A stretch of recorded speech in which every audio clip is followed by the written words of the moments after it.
अस्सलामु अलैकुम वरहमतुल्लाहि वबरकात। फ़र्स्ट ईयर उर्दू के अज़ीज़ तलबा, मैं डॉक्टर सईद आसिम आपसे मुखातिब हूँ। आज की वीडियो का मौजू एक शेरी इस्तिलाह काफ़िया है। आप जानते हैं कि काफ़िया के बारे में भी बाज़ औक़ात एक आध शॉर्ट क्वेश्चन ऑब्जेक्टिव पेपर में आ जाता है। तो मैं पहले काफ़िया के तारुफ़ के हवाले से चंद बुनियादी पॉइंट्स आपको बता देता हूँ। उसके बाद जो काफ़िया के इस्तेमाल की मिसालें हैं अशआर की सूरत में वो पेश करूँगा। आपने गौर से मेरी बात सुननी है ताकि आपका काफ़िया के बारे में कंसेप्ट क्लियर हो और आप दुरुस्त ऑप्शन मुंतखब कर सकें। पहला पॉइंट है काफ़िया के बारे में कि काफ़िया अरबी ज़ुबान का लफ्ज़ है। अगर सवाल इस तरह है कि काफ़िया किस ज़ुबान का लफ्ज़ है तो अरबी ज़ुबान का लफ्ज़ है। दूसरा पॉइंट है कि काफ़िया का लुग़वी, लफ्ज़ी, असल या हकीकी माना और मतलब क्या है। तो इस सवाल का जवाब है कि काफ़िया का लुग़वी, लफ्ज़ी या हकीकी और असल माना या मतलब है पीछे पीछे आने वाला या पै दर पै आने वाला। अगला पॉइंट है काफ़िया का शेरी इस्तिलाह के तौर पर क्या मतलब है। यानी जब हम काफ़िया को शेरी इस्तिलाह की हैसियत से इस्तेमाल करते हैं तो फिर इसका इस्तिलाही मतलब कौन सा बनता है।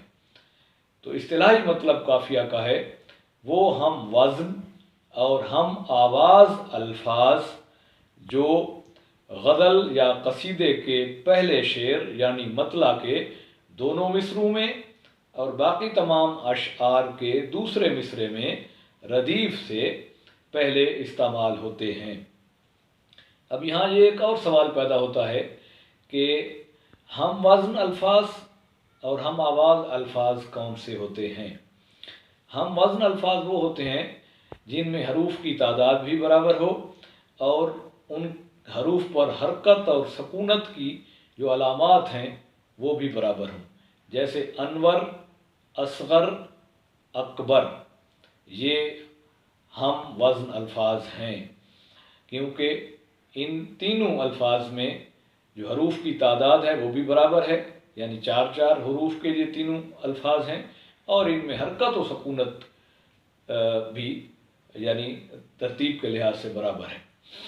तो ये अनवर, असगर, अकबर एक दूसरे के हम वज़न भी हैं और जब हम इनको अदा करते हैं तो अदायगी के लिहाज से या सौती लिहाज से और आवाज़ के एतबार से इनकी जो यानी सौती तासीर है या इनका जो आवाज़ का तासुर है वो भी एक जैसा है। पढ़ते हुए ये हमें हम आवाज़ लफ्ज़ लगते हैं। इसी तरह सईद, हमीद, मजीद और रशीद ये एक दूसरे के हम काफ़ी अल्फाज हैं क्योंकि ये हम वज़न भी हैं, इनके हरूफ की तादाद भी बराबर है और इनके हरूफ पर जो हरकत और सकूनत की अलामात हैं वो भी तरतीब के लिहाज से बराबर हैं। तो ये हम वज़न अल्फाज भी हैं और पढ़ते हुए इनकी आवाज़ भी क्योंकि एक जैसी मालूम होती है तो ये हम आवाज़ भी हैं। तो ऐसे जितने अल्फाज होते हैं जो हम वज़न भी हों और हम आवाज़ भी हों उन्हें हम काफ़िया अल्फाज कहते हैं। अगला पॉइंट काफ़िया के बारे में है कि काफ़िया कौन सी इस्तिलाह है। तो काफ़िया शेरी इस्तिलाह है। इसी तरह एक और पॉइंट ये है कि क्या काफ़िया गज़ल के लिए ज़रूरी है। हाँ, इसका जवाब है कि हाँ ज़रूरी है क्योंकि काफ़िया के बग़ैर गज़ल नहीं हो सकती। ये सवाल इस तरह भी आ सकता है कि क्या काफ़िया के बग़ैर गज़ल हो सकती है। तो ये नहीं हो सकती। तो ये काफ़िया के बारे में यानी बुनियादी निकात थे। अब मैं काफ़िया के हवाले से जो यानी शेरी मिसालें हैं इसके इस्तेमाल के मुताल्लिक़ ख़ास तौर पे वो बता देता हूँ ताकि काफ़िया के इस्तेमाल का भी आपको पता चल जाए और काफ़िया हम काफ़िया अल्फाज जो हैं उनका भी आपको इल्म हो जाए। آپ نے ہم پڑھی ہے امیر مینائی کی، تو اس میں یعنی قافیہ جو ہے وہ ردیف سے پہلے آ رہا ہے۔ مثال کے طور پہ پہلا شعر ہے: دوسرا کون ہے جہاں تو ہے، کون جانے تجھے کہاں تو ہے۔ جہاں اور کہاں قافیہ ہیں اور جو مطلع کے دونوں مصروں میں استعمال ہوئے ہیں۔ آگے جتنے شعر ہیں ان میں پہلا مصرع آزاد ہوتا ہے، یعنی اس میں قافیہ نہیں ہوتا، اور باقی جو دوسرے مصرے ہیں ان اشعار کے ان میں قافیہ ہوتا ہے۔ لاکھ پردوں میں ہے تو بے پردہ، 100 نشانوں پہ بے نشان تو ہے۔ تو نشان یہاں قافیہ ہے۔ تو ہے خلوت میں، تو ہے جلوت میں، کہیں پنہاں کہیں عیاں تو ہے۔ تو عیاں جو ہے یہاں قافیہ ہے۔ رنگ تیرا چمن میں بو تیری، خوب دیکھا تو باغباں تو ہے۔ تو باغباں کا جو غباں ہے یہ قافیہ ہے۔ محرم راز تو بہت ہیں امیر، جس کو کہتے ہیں رازداں تو ہے۔ تو راز زداں میں سے زداں جو ہے یہ قافیہ ہے۔ ضروری نہیں کہ پورا لفظ قافیہ ہو، بلکہ بعض اوقات اس کا کچھ حصہ بھی قافیہ ہو سکتا ہے، جیسے باغباں کا غباں قافیہ ہے، رازداں کا زداں قافیہ ہے۔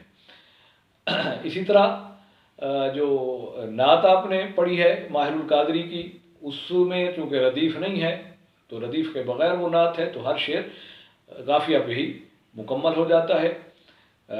نعت کے اشعار میں قافیہ آخر پہ آ رہا ہے، کیونکہ ردیف نہیں ہے تو پھر قافیہ پہ ہی شعر ختم ہو رہے ہیں۔